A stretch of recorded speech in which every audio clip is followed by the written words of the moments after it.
Can you believe that Scooby Doo has been around for 56 years now? Yeah, I know, I can't believe it either. Although, with how things are going over at Warner Brothers, I guess we'll see how much longer that goes on for. How many times do we have to teach you this lesson, old man? Scooby-Doo is a franchise that has managed to maintain longevity for over half a century now and had over 13 separate series to its name. This is a franchise that has essentially had 4 different generations of kids to target with its silly, happy-go-lucky formula of a group of teenagers solving a mystery of the week. However, ultimately, for the most part, that's all Scooby-Doo has ever been. Just a goofy monster of the week show that kids enjoy due to its easy-to-follow formula with a new villain to unmask every episode, and adults could chuckle at for the campiness of it all and the occasional actually funny joke. Third level, lots of luck. Like what did you say, Scoob? However, there's one Scooby-Doo show that didn't function like any of these other ones. One Scooby-Doo show that dared to rise above everything else that had come before it and provide a genuinely compelling narrative that wasn't just contained to a single episode and instead carried over a new detail into each episode in order to unravel a giant supernatural conspiracy that spanned both space and time. A Scooby-Doo show that pushed the idea what Scooby-Doo could be to its very limit and not only became the greatest Scooby-Doo show ever made, but quite possibly the greatest cartoon reboot ever made too. And that show is none other than Velma. No, just kidding. I'm talking about Mystery Incorporated.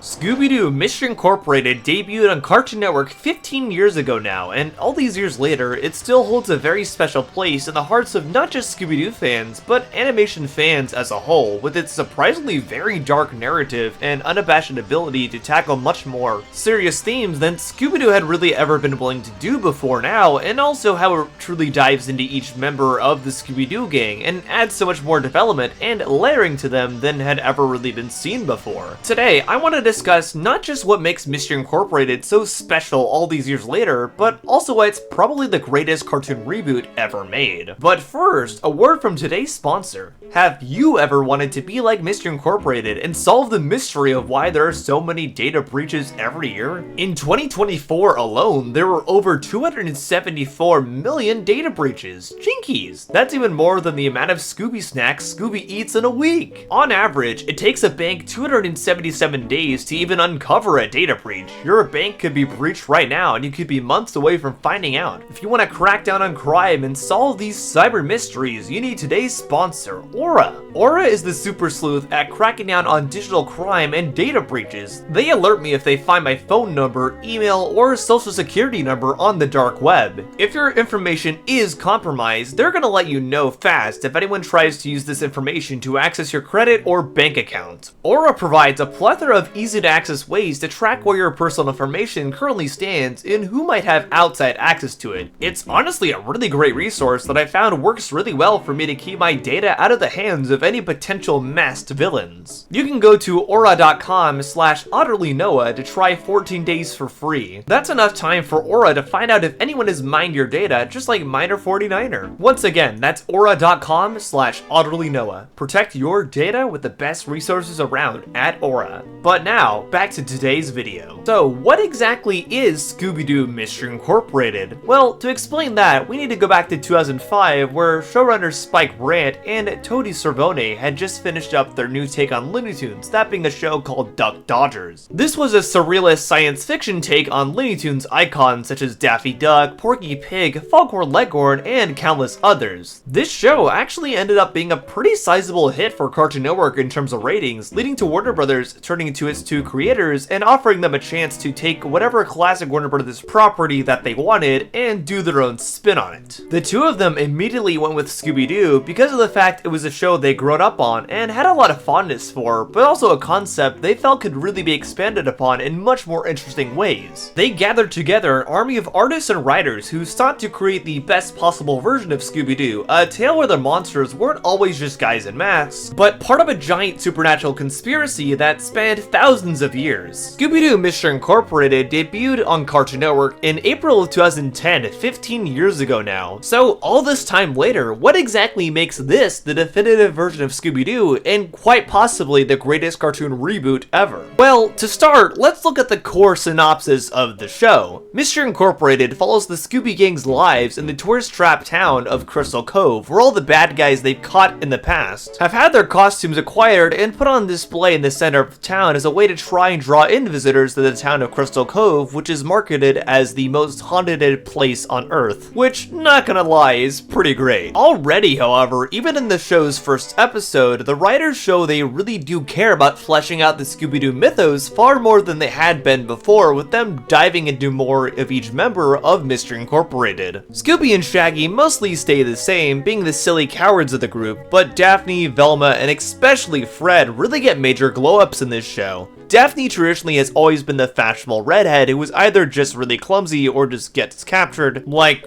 a lot. Fred! Shockingly, Daphne's been captured again. In this incarnation, they show a far more interesting side of her, with her actually being the youngest in a line of sisters who are all incredibly talented and have wild achievements under their belts. Which, of course, causes her parents to try and force Daphne to give up mystery solving to pursue things they think are more worthwhile, and will also bring her big accolades and really just make them look better. Daphne is also madly in love with Fred, even though, much to her chagrin, he doesn't really seem to notice. Her love for him is shown in a really realistic way though, surprisingly, with Daphne being willing to engage in almost everything Fred does, even when it very clearly doesn't interest her, because she really does love him. You're going to have to contribute something to the conversation, Fred. Did you know that nets have been used in hunting for over 30,000 years? No one wants to hear your net facts, Fred. It's just I love nets so much. You don't have any idea of what they're made of and what they can mean to somebody. There. Now, when it comes to Velma, she's traditionally just been the quote-unquote smart one who always loses her glasses, but again, this show is much more willing to expand on her character as well here, with her now being an incredibly narcissistic skeptic who is constantly trying to shut down anyone's suggestions of supernatural beings actually existing. She also comes off as extremely nagging to Shaggy, who she wants to be in a soul relationship with at the start of the show, except he just wants to be able to spend more time with Scooby-Doo. This results in Velma basically trying to force Shaggy to not be Shaggy, and she ends up trying to change everything about him for her own self-satisfaction, like trying to make him wear skinny jeans and also not saying like over and over. Obviously, this makes Velma come off as really toxic and unlikable, which I'd say, at least in the show's first season especially, is probably the point. Because thanks to her lack of traction with Shaggy, she is forced to look at herself and really realize who she is and what she truly wants to do. It gives her a new perspective on life and also just the people she keeps as company, which I think is really interesting and really cool. This newfound perspective of the world around her also causes her to start questioning her tried and true theory of every single monster they've encountered being a person in a mask, and really wondering if there's something deeper going on here that might actually involve supernatural activity. Finally, we have Fred, who probably has had the biggest glow up of all. Fred traditionally is the most boring and cardboard cutout feeling of the Scooby Gang, being basically just a lifeless Ken doll who always says, "First thing we'd better do is split up and search the school for clues." However, here he is absolutely bursting with personality. First and foremost, Fred is autistic. And no, that is not me making a headcanon. The writers of this show have actually confirmed before that Fred is autistic in this show. We wrote the character with your voice in mind. We just wrote him differently, but he should sound just like Fred. Because, Fred in our version of Mystery Incorporated, Fred is slightly on the spectrum, and which is, with his obsession with traps and his inability to sort of read human emotions properly. Again, we never said this in the series, but this was what was in our mind. I absolutely love that this version of Fred was specifically written in mind to be autistic, and boy does it really show here. It's expertly executed in this updated take on the character, since he constantly just hyperfixates on traps, and more often than not is just totally clueless and blunt with how he talks to those around him. The boy I love picks a dog over me? That's the most insulting thing a girl could ever have happened to her. Great. Glad that's all settled.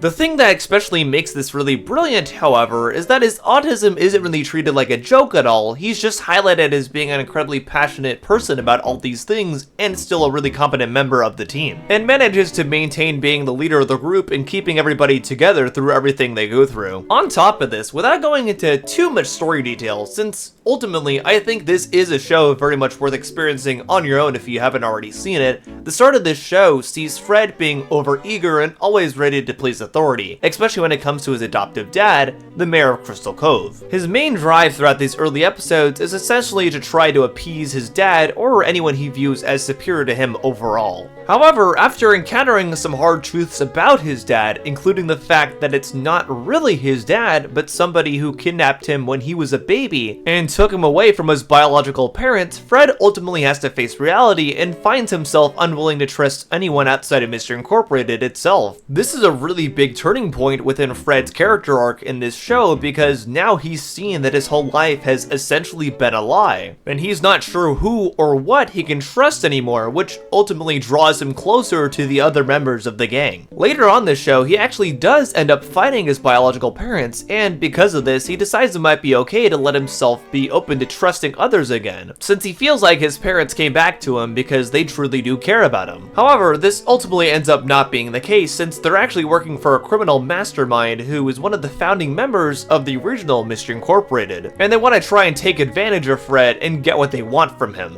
However, by this point in the show, Fred has grown enough that he ends up seeing through this lie, and he really comes into his own as someone who knows exactly who he is and what he wants, and he won't let anyone ever use him like that ever again. It's a genuinely amazing arc to see Fred truly come into his own like this, and in a lot of ways, he is the single best character in this show. It is like day and night when you compare this version of Fred to every other version of Fred that has ever been in Scooby Doo media. And funny enough, most Scooby Doo media that came after this show ended up taking after this version of Fred specifically, and this autistic version of Fred is often the one that's used in Scooby Doo media now. You're going to have to contribute something to the conversation, Fred. Did you know that nets have been used in hunting for over 30,000 years? No one wants to hear your net facts, Fred. Which, of course, is absolutely fantastic. But even apart from its stellar characterization, there's still lots to love about Mystery Incorporated, namely how it chooses to approach the concept of Scooby-Doo with an overarching narrative as opposed to the traditional one-off episodic nature the show has become known for, as well as how it incorporates a very real kind of monster as opposed to it just being some guy in a mask again.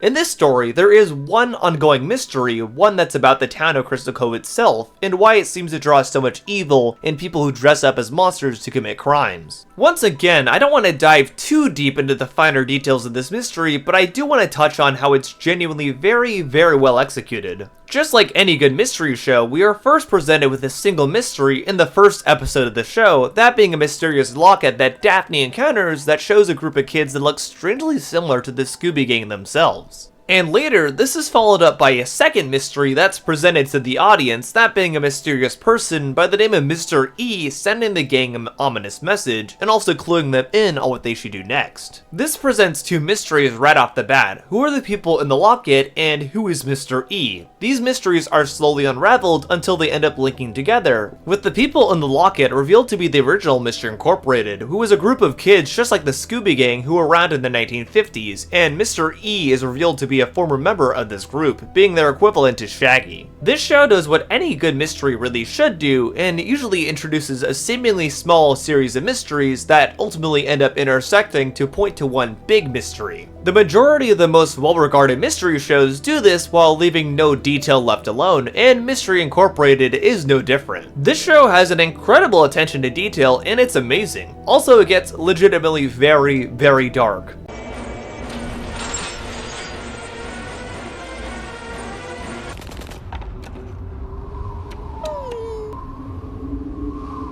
Come on, Scooby.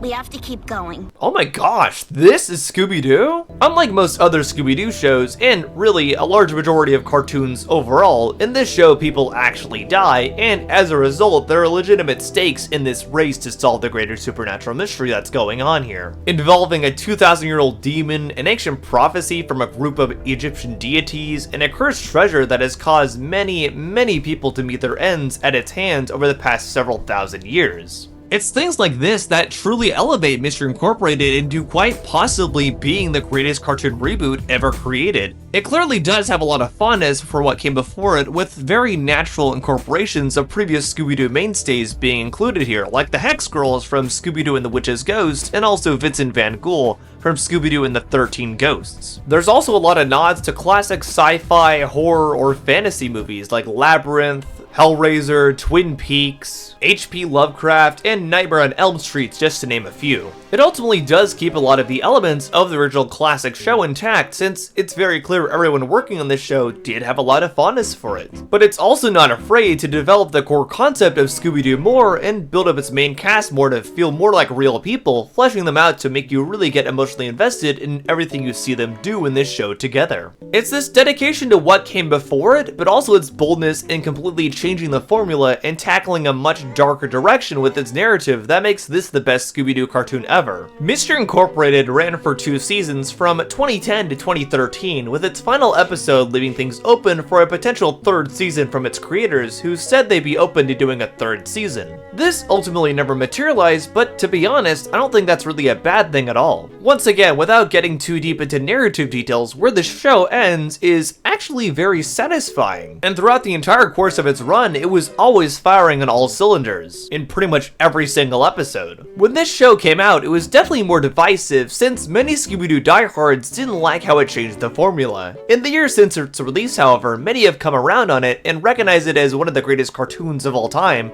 and very likely the best Scooby-Doo cartoon. And for me personally, this is, and always will be, the best cartoon reboot ever made. But what do you think? Am I wrong? Does Mystery Incorporated actually suck? Let me know down below. If you enjoyed this video, be sure to subscribe if you haven't already. I do videos regarding film and animation mostly, so if you like this video, you'll likely like the other ones I put out too. You can also join my Discord, where you can suggest topics for me to cover here on YouTube in the future. You can also check out my letterbox as well, where you can see movies I have reviewed here, and oftentimes movies and shows that I won't review directly on YouTube. Special thanks to my patrons DDC1996 and Trayvon Gibson for pitching in over there. Also thanks to Balf Games for pitching in as a YouTube member. Once again, thank you so much for enjoying this video. I've been Otterly Noah, and I'll see you on the other side. Bye!